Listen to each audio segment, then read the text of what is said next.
Olá, a gente começa agora mais um Papo com o Editor, programa de entrevistas do Broadcast Político. Nestas eleições, a gente tem feito uma série especial de conversas com candidatos a prefeitos de capitais brasileiras. O nosso convidado hoje é José Sarto, prefeito de Fortaleza, capital do Ceará, candidato à reeleição.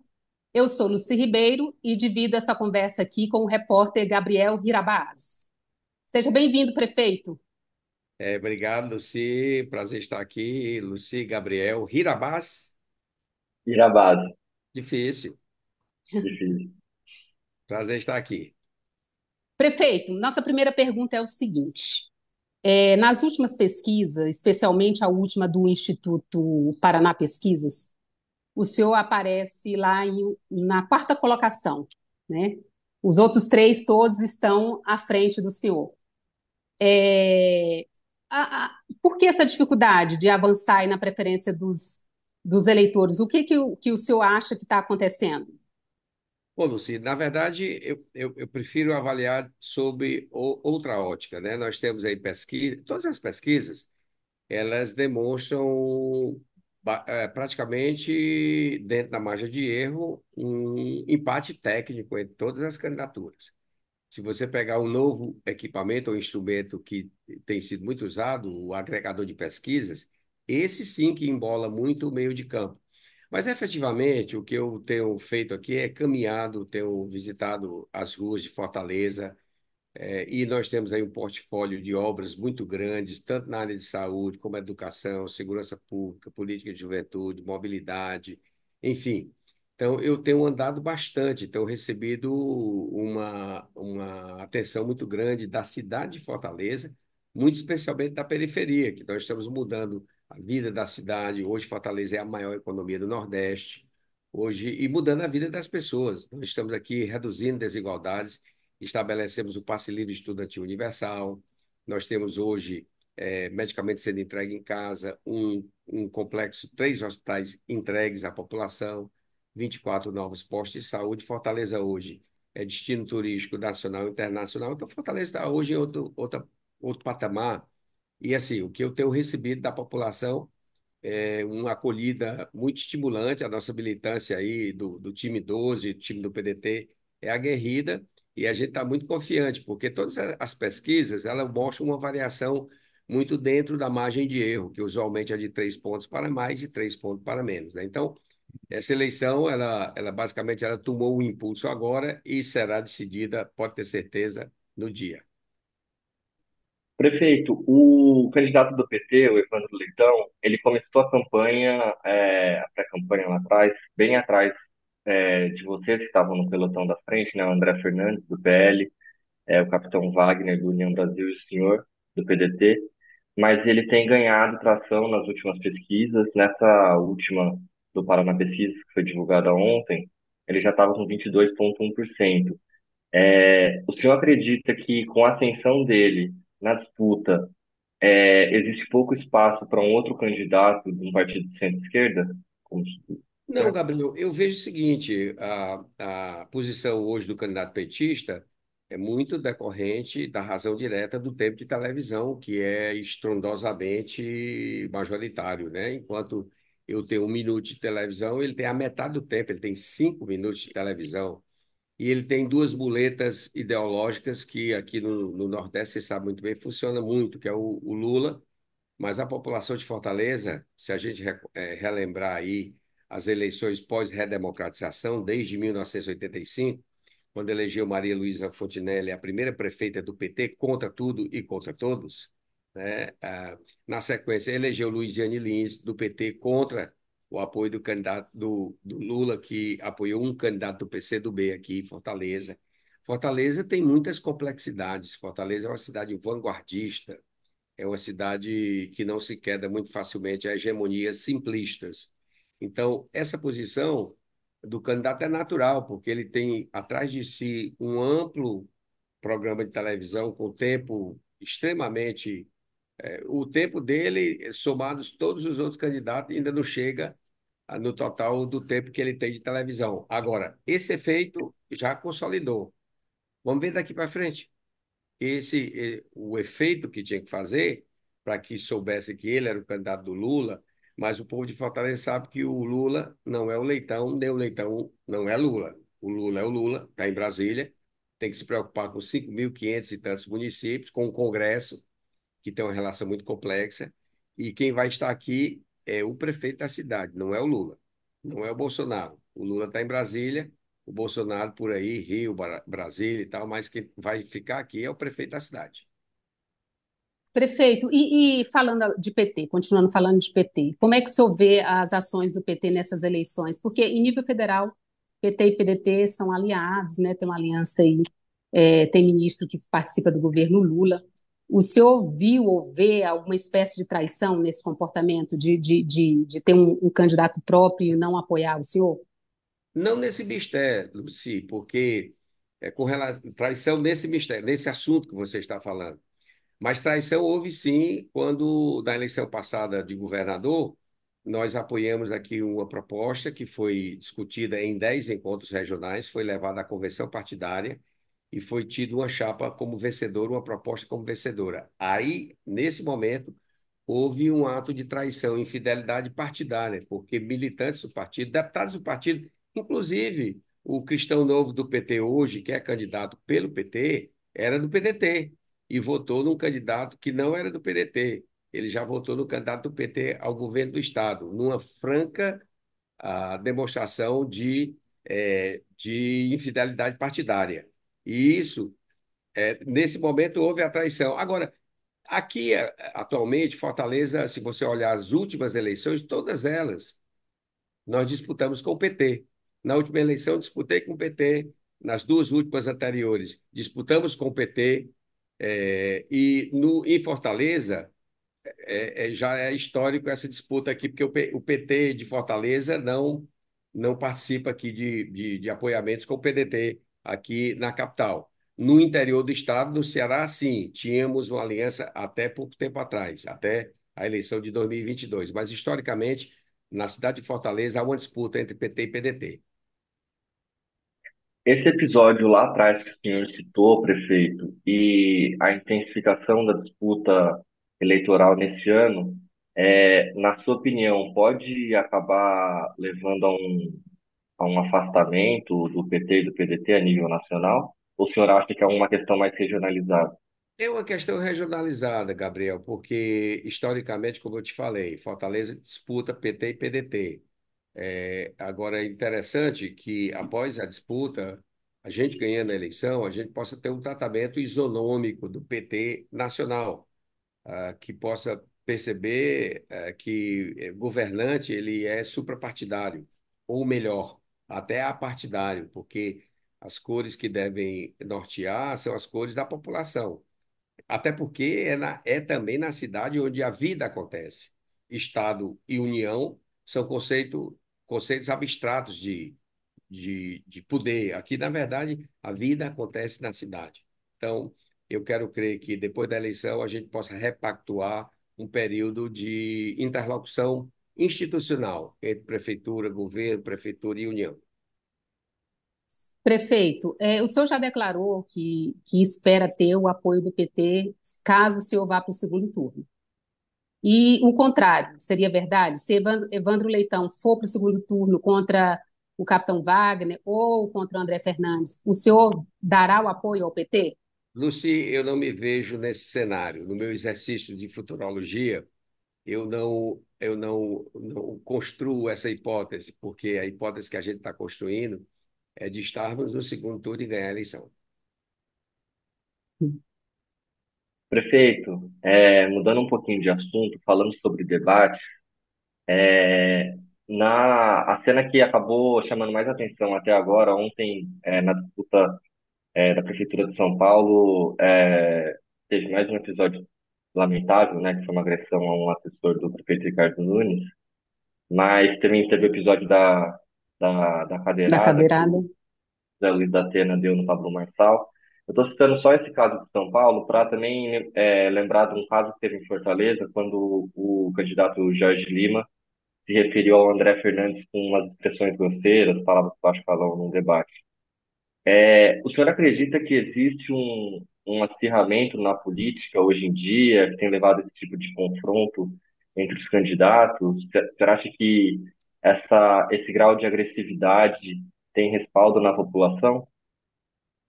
Gabriel, eu lamento o nível que a gente está atingindo na política brasileira. Na verdade, não apenas na política brasileira, na política mundial. Veja o que acontece na eleição norte-americana, com um candidato que visivelmente incentivou a invasão do Capitólio, com um candidato que adere a fake news, com um candidato que mente quanto mais mente. Veja recentemente o que aconteceu na França, quando quase a França dá uma guinada à direita. Veja o que está acontecendo na Itália, na Alemanha. Lamentavelmente, esse mundo, como diria Cássia Eller, está ao contrário e ninguém reparou. A Terra não é mais redonda, a Terra é plana. O mundo virtual se sobrepõe à realidade fática, porque aqui em Fortaleza tem um youtuber, gente. Um garoto na idade, velho na prática, está aqui disputando a preferência do eleitorado de Fortaleza. Esse garoto nunca dirigiu uma bodega. Nós estamos falando da quarta capital do país em população. Nós estamos falando de uma capital que é a maior economia do Nordeste. Nós estamos falando de uma capital que tem a melhor educação do Brasil. Onde é que já se viu a gente chegar nesse nível de debates mais sobre conteúdo? Porque hoje está se discutindo forma, está se discutindo personalidades do mundo das narrativas das redes sociais, né? Então, lamentavelmente, Gabriel e Luci, a gente tem atingido aí níveis alarmantes de despolitização. Falar ideologicamente mesmo, falar o que que a pessoa se propõe, como é que ela vai construir uma cidade. Não é, não, porque fulano me apoia, porque ciclano me apoia. Sim, e aí? Como é que você vai resolver o problema do dia a dia da cidade? A pessoa que sequer teve experiência de gestão de uma bodega, de um condomínio, de uma secretaria, de uma cidade. Vejam só a que ponto a gente está chegando, né? Isso acontece em nível nacional também. E o Prefeito, senhor, agora fala. qual que é a sua, Pode falar, Gabriel. desculpa, mas qual que é a sua expectativa para daqui para frente, prefeito? O senhor vê esse cenário de acirramento se agravando nos próximos anos? Gabriel, eu não vou deixar de ser sonhador. Eu acho que nós estamos aí, se não chegamos no fundo do poço, nós estamos bem pertinho de chegar. E esse movimento nacional de tentar colocar duas narrativas, que são faces da mesma moeda, o lulopetismo e o bolsonarismo, se retroalimentando, é um desserviço ao Brasil, ao Estado e à Fortaleza. O que a gente tem que discutir aqui é projeto para Fortaleza. Esse debate aqui do nós contra eles e do eles contra nós é um debate que é, eu diria, simplista. E eu acredito que Fortaleza não vai se render a esse tipo de debate. Então, assim, eu espero que a gente possa, daqui para frente, começar a respirar mais ares de debate sobre conteúdo, sobre propostas. O mundo está chegando no momento, vamos ver o que vai acontecer na maior economia do mundo, a economia norte-americana. Vamos ver porque evidentemente se traz aí, tem um poder de radiação muito grande. Então, eu quero crer, quero ser otimista. Eu quero crer que a gente vai melhorar com o nível de politização, de um modo geral, tanto da classe política quanto da população. Passe a debater mais conteúdos e não formas. Prefeito, agora falando então de propostas, de dia a dia da população, como o senhor tem reforçado aí.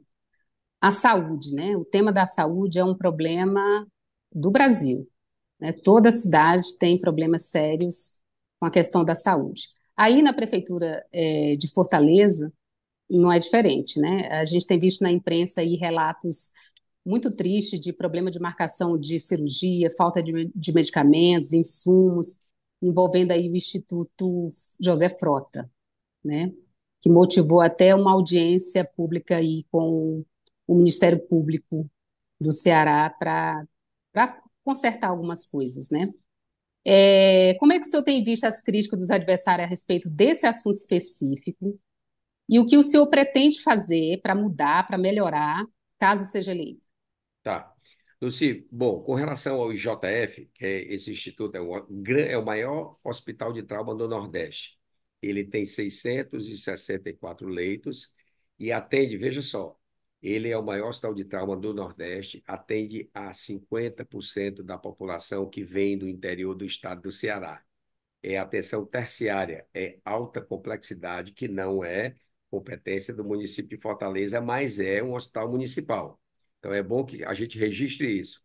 IJF atende 50% de pacientes oriundos do interior do estado. O IJF, a gente investe lá 780 milhões por ano e o governo do estado dá 9%, quando deveria dar a metade do valor, porque a metade da população que a gente atende é oriunda do interior do estado. Dito isto, vamos lembrar que eu assumi a prefeitura no pior momento da pandemia da Covid-19. Janeiro de 2021, quando eu assumi, tinham morrido em Fortaleza mais de 10 mil pessoas. E eu, como médico, trabalhei a vida toda na rede pública, liderei pessoalmente a vacinação aqui em Fortaleza e fiz de Fortaleza a campeã brasileira de vacinação. Isso fez com que a gente voltasse mais rapidamente às nossas atividades econômicas e transformamos Fortaleza na maior economia do Nordeste. Feito isto, paralelamente, botando a ordem em casa, eu ampliei a nossa atenção à saúde primária. Eu construí 24 novos postos de saúde e construí e entreguei 3 novos hospitais. Veja só, tá?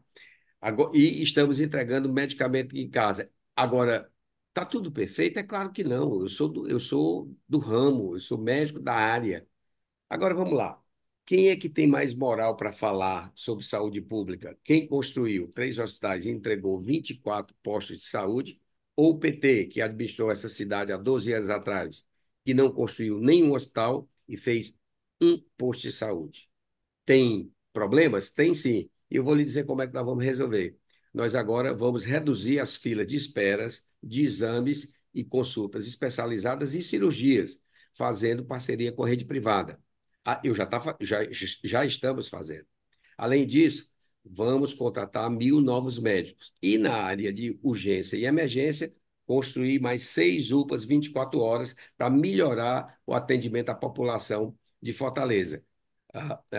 Luci, você é lá do Maranhão, né?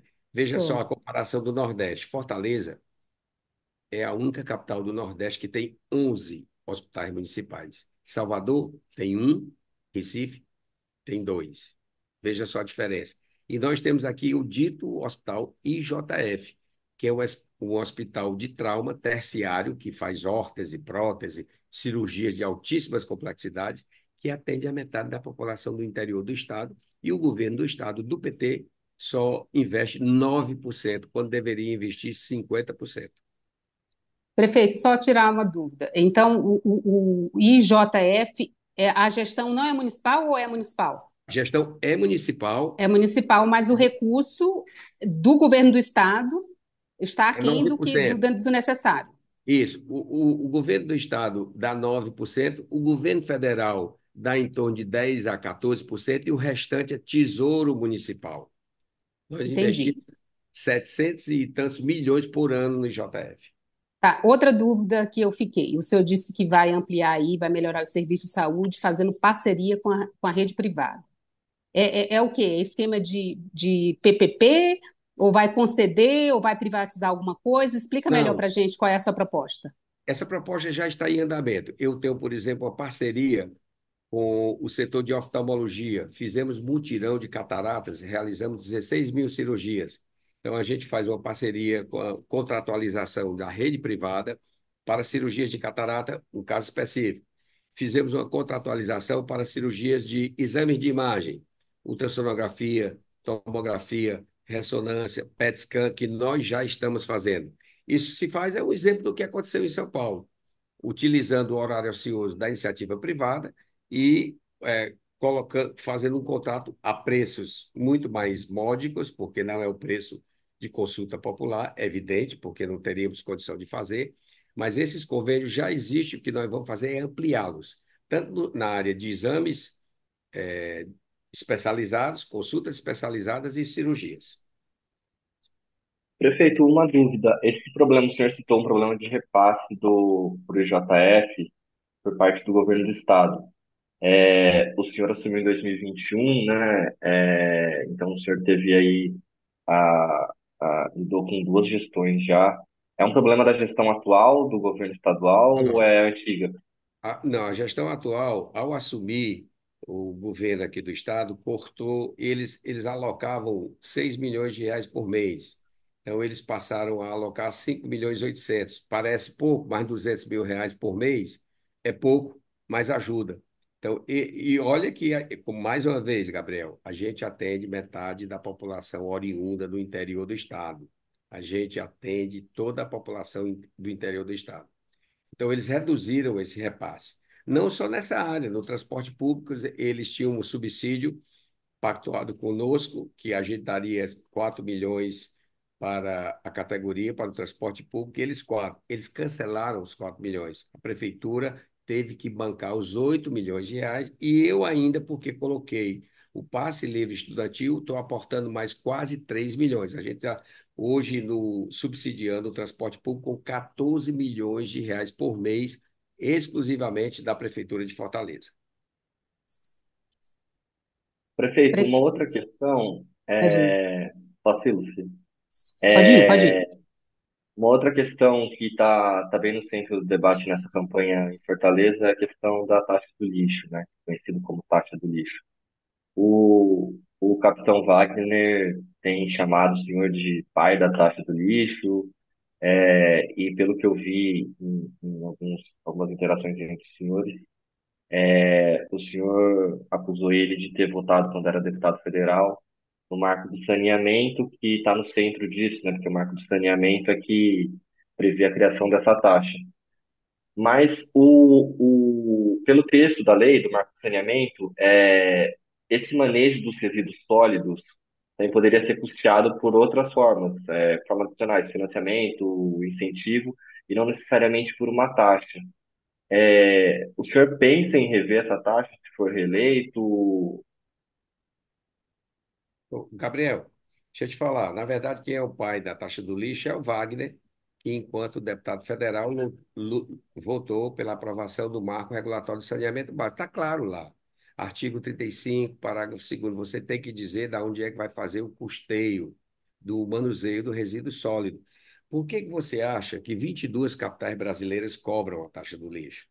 Capitais, não estou falando de cidades, não.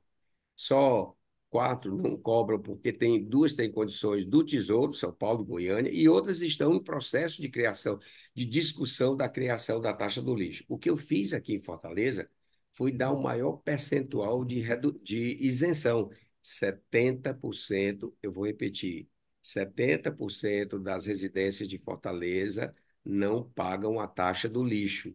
A taxa do lixo é uma obrigação estabelecida pela lei do marco regulatório, que foi votada, aliás, perdão, foi votada pelo Wagner, que é do União Brasil, e duas capitais do União Brasil cobram a taxa do lixo, Salvador e Porto Velho.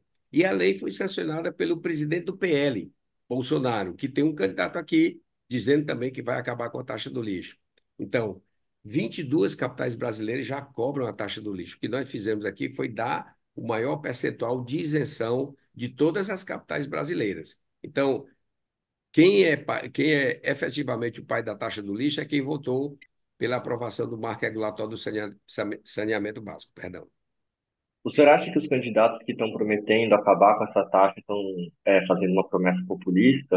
Que isso Estão não. populistas e enganando a população, porque a lei é clara no artigo 35, parágrafo 2º. Se você não disser como vai fazer o custeio dessa operação de limpeza pública, você incorre em crime de renúncia fiscal, que está previsto na Lei de Responsabilidade Fiscal, deixando o município sem condições de contrair empréstimos, por exemplo.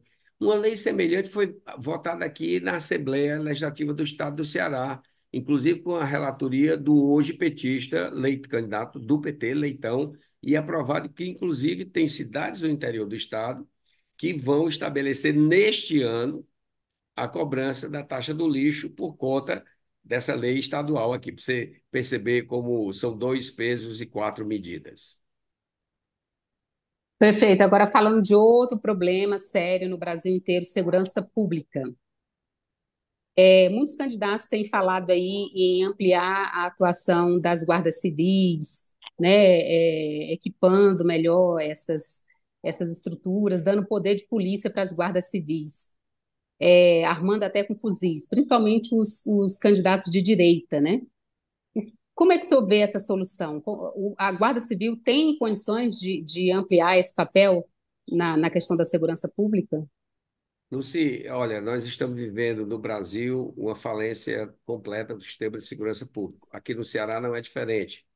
O governo do estado do Ceará, do PT, trata bandido com um cafezinho. Lamentavelmente, os índices de violência aqui subiram assustadoramente. E eu sou humanista, sou médico. Eu relutei bastante em capacitar, treinar e armar a Guarda Municipal, mas não é com fuzil.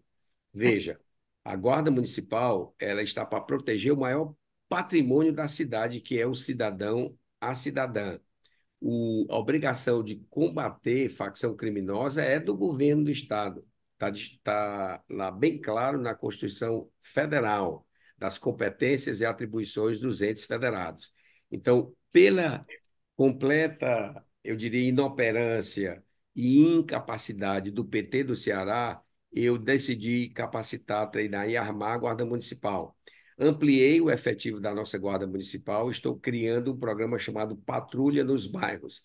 Ampliamos para mais de 1.000 guardas, somos hoje ou a segunda ou a terceira maior guarda do Brasil, e agora nós estamos capacitando, treinando, armando a nossa guarda, não com fuzil, porque a nossa guarda está aí para proteger o patrimônio físico, mas o patrimônio humano, que é a vida do cidadão e da cidadã de Fortaleza.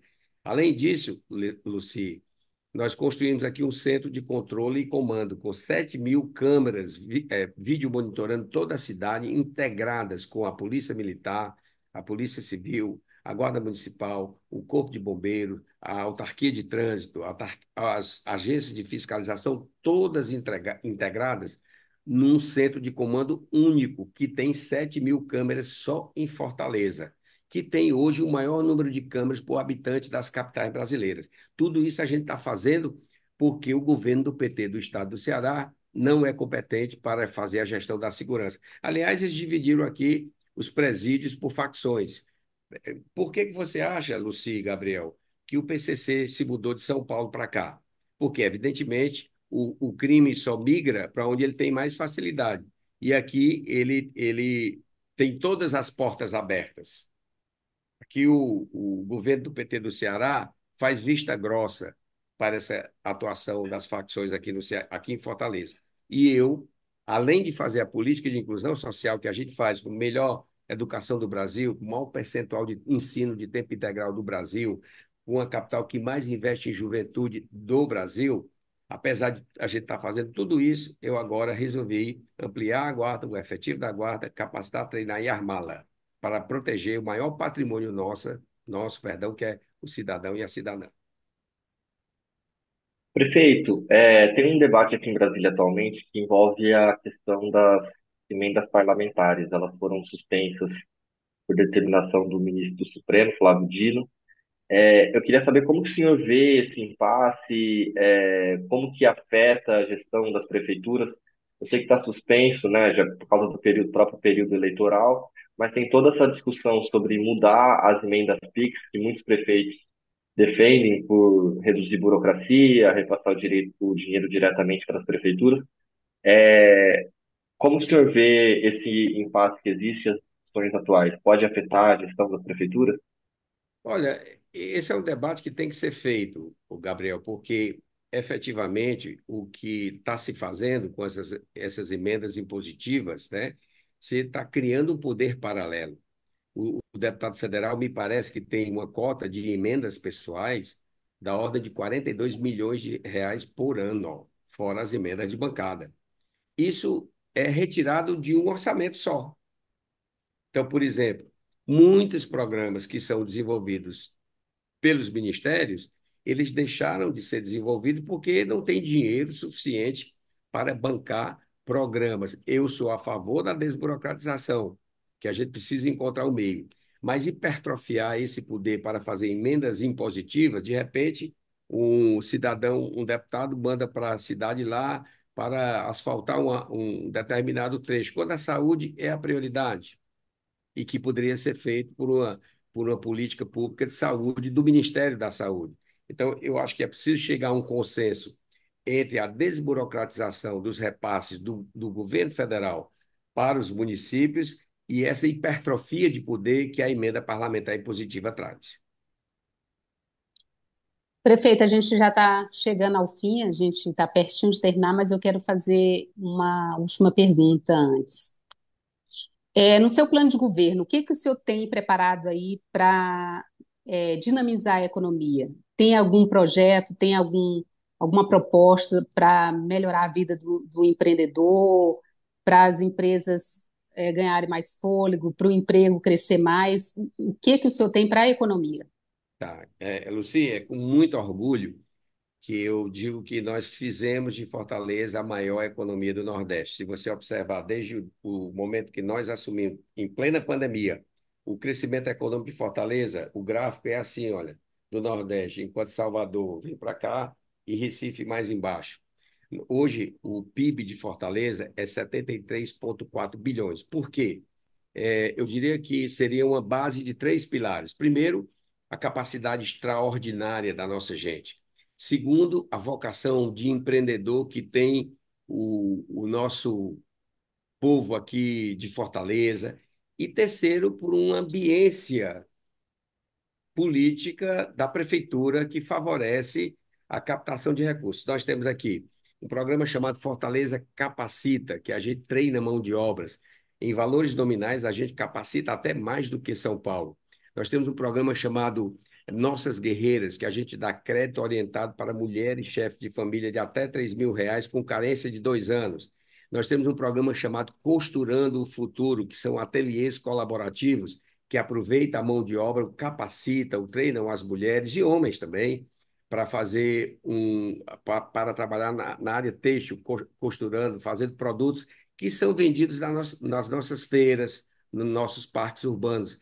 Toda esse tripé interligado fez de Fortaleza a maior economia do Nordeste. Nós temos muito programa de desenvolvimento com o Sistema S, SESC, SEBRAE, SENAI, aqui de parcerias de capacitação de mão de obra na periferia da cidade. A gente tem um programa chamado Meu Bairro Empreendedor, onde a gente requalifica toda a principal rua do bairro, todo no piso intertravado, requalifica urbanisticamente, com novo paisagismo, nova iluminação de luz branca, com toda a infraestrutura de segurança, e estabelece um local que é o centro do empreendedor. A gente bota para lá a nossa Secretaria de Desenvolvimento Econômico, que vai trabalhar com a juventude, mulheres chefes de família, com as minorias que são hostilizadas, tudo capacitando esse pessoal. Por isso que Fortaleza é hoje a maior economia do Nordeste. E a nossa meta é dobrar esses investimentos que são feitos. Pra você ter ideia, olha, desde que eu assumi, em 2021 para cá, Fortaleza gerou 123 mil empregos.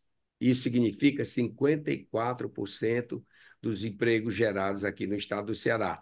Na gestão anterior, de 10 anos, de 8 anos, e olha que foi o meu antecessor que eu sucedi, um dos maiores prefeitos da história de Fortaleza, Roberto Cláudio.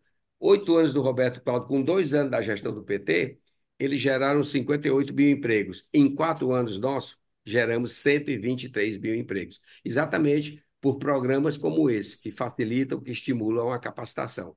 E é assim que a gente vai estimular. Vamos dobrar o número de programas e o número de pessoas atendidas por esses programas. Quando o senhor fala em dobrar os investimentos nessa área de economia, hoje é de quanto o investimento voltado para esses programas? Na verdade, cada programa, Luci, ele tem um valor. Nossas Guerreiras, por exemplo, a gente investiu 14 milhões de reais. Só que é um recurso que ela tem um período de carência. Mas esse recurso termina voltando. E a gente capacita mais pessoas com o próprio recurso que está voltando. O Fortaleza, o Nossas Guerreiras, nós já investimos aí, perdão, foram 40 milhões de reais para 14 mil mulheres. Esses 40 milhões de reais estão voltando, porque as mulheres que receberam há 2 anos atrás começam a pagar. E a inadimplência é muito baixa, elas pagam sem juros, uma parcela de R$ 100 por mês, mas se você levar em consideração 14 mil mulheres, dá aí 1.400.000 por mês que a gente reinveste. Então, só nas nossas guerreiras já foram investidos 40 milhões. Fortaleza capacita outros tantos milhões. Então, a gente está recebendo de volta e empregando o que tem de orçamento para a prefeitura através da Secretaria de Desenvolvimento Econômico. Ou seja, o que a gente aplicou nessa gestão, a gente já tem condições de dobrar uma gestão futura. Então, prefeito José Sarto, muito obrigada pela entrevista. A gente vai ficando por aqui, né? As eleições estão aí bem pertinho, né? O senhor sendo reeleito ou não, o canal está aberto para novas conversas sobre gestão, sobre planejamento, sobre cidades. A gente agradece aqui o Obrigado. Gabriel Hirabaase, nosso repórter do Broadcast Político, o Cláudio da Luz, que fez essa ponte remota, e mais uma vez o prefeito José Sarto. E a gente fica por aqui e até um próximo papo com o editor. Obrigado, Luci. Obrigado, Gabriel.